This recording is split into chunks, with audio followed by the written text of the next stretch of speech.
Hi, I'm Old Sneelock. Welcome to another episode of Old Sneelock's Workshop.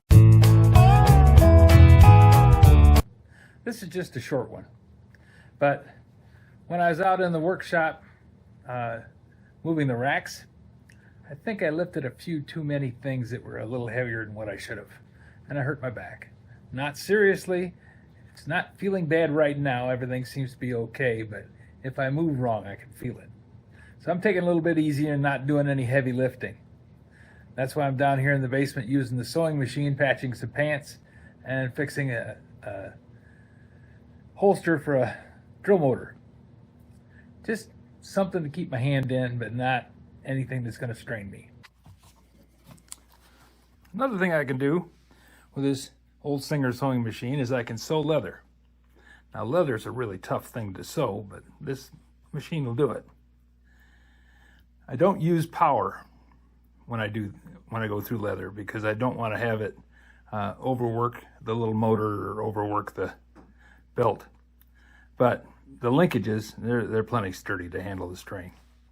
So what I want to do is I want to patch this old drill motor holster.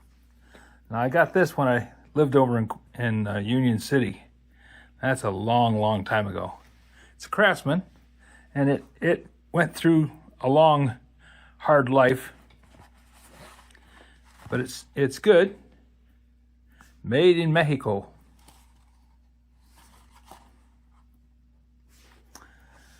So what I want to do is I want to put a patch on there that's going to support that top part.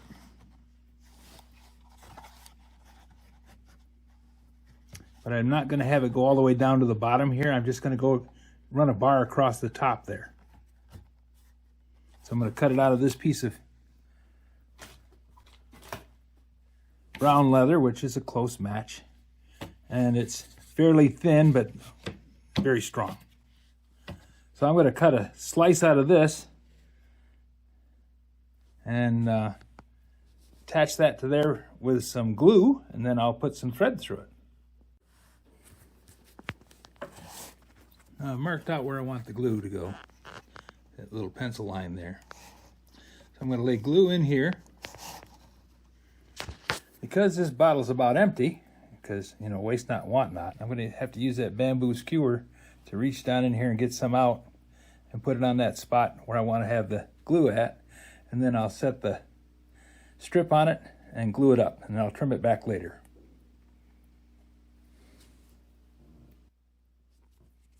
Okay, I've got the glue on there. Now I take my strip, set it in place.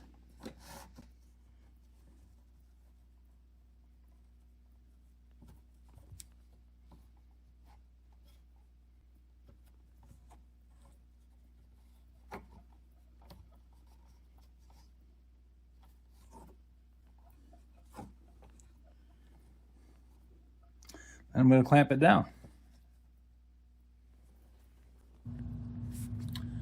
Okay, I got it clamped up.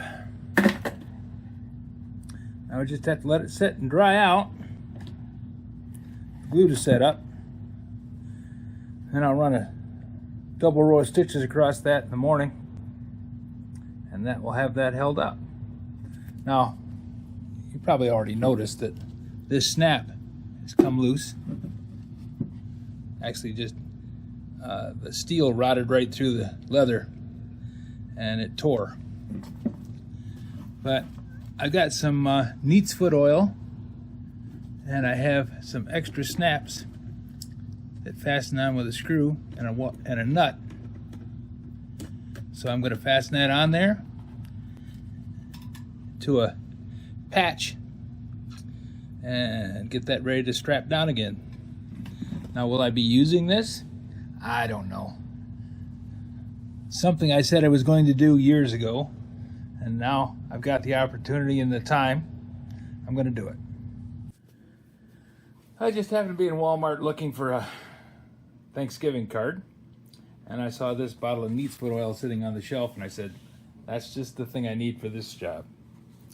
This is my drill motor holster. When I bought it, my first 7.5 volt Craftsman drill motor, which I still have. 40 years ago, I bought this holster to go with it. Now, as you can see, it's had a hard life. Those didn't pull out, they just rotted. The snaps just rotted loose. But I have another snap to put in there, and that should make this holster work again. It also had a break here in the belt loop. It's right along the top here. And I decided I was gonna put a brace across the back of it, and that should take care of the problem. I glued it on with some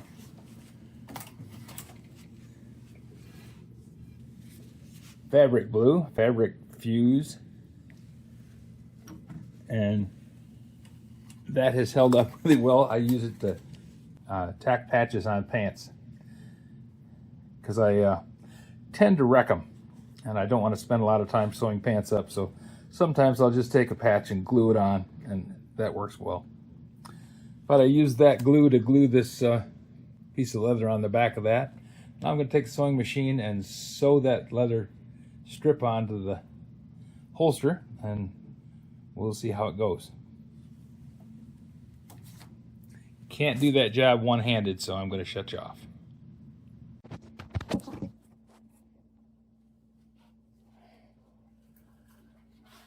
Well, I've got the stitching done, and I've managed to trim off the leather that I put the reinforcement on the back with.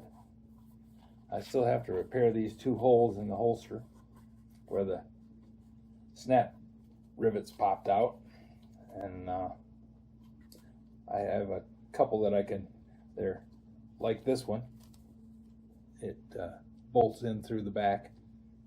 Got a little metal flange in the back there that's threaded, and you can put that through and lock it down, so I'll be able to make the snap hold again, kind of like what it's doing here.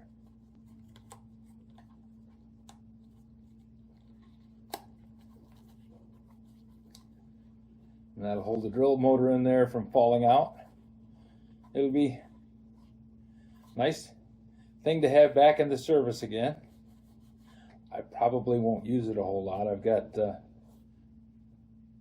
4 drill motor holsters, and I gave one away to my son.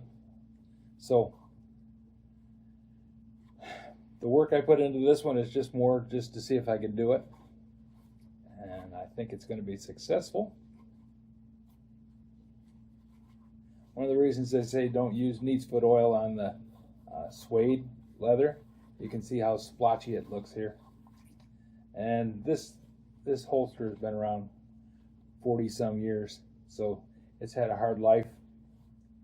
I bought it when I bought my 7.5 volt Craftsman drill motor, 3/8 drill motor, which still works. I still have it.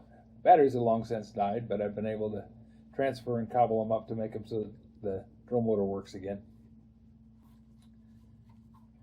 One of the things they tell you with the neat's foot oil is don't use it on suede, and you can see this rough surface here is really splotchy. Of course, the smooth surface is also splotchy, but this leather is, like I said, 40 years old. But I've got the reinforcement done, and now we can go on and see if we can get the other leather stuff working. It's been kind of interesting.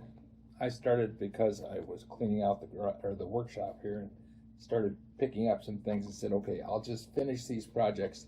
That way I won't have to have a bag full of stuff sitting around with a project name on the bag, just so I can keep everything straight. So this is a return to leather work, and let's hope it pays off. If you have any suggestions for new video, questions about today's video, or any of the other videos on the channel, just drop a note in the comments. You know I read them all. Thanks for watching.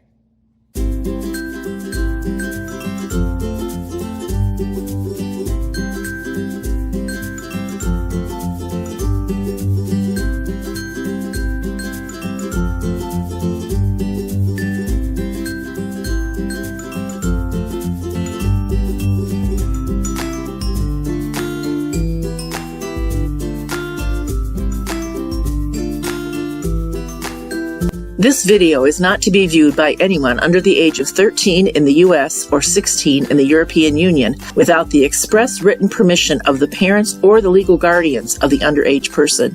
Such written permission must be on file at the local government entity in charge of enforcing the rules and regulations established by the FTC. Anyone violating these terms is admitting by default that they hold harmless the owners and operators of this channel. Any and all questions should be addressed to your local branch of the FTC.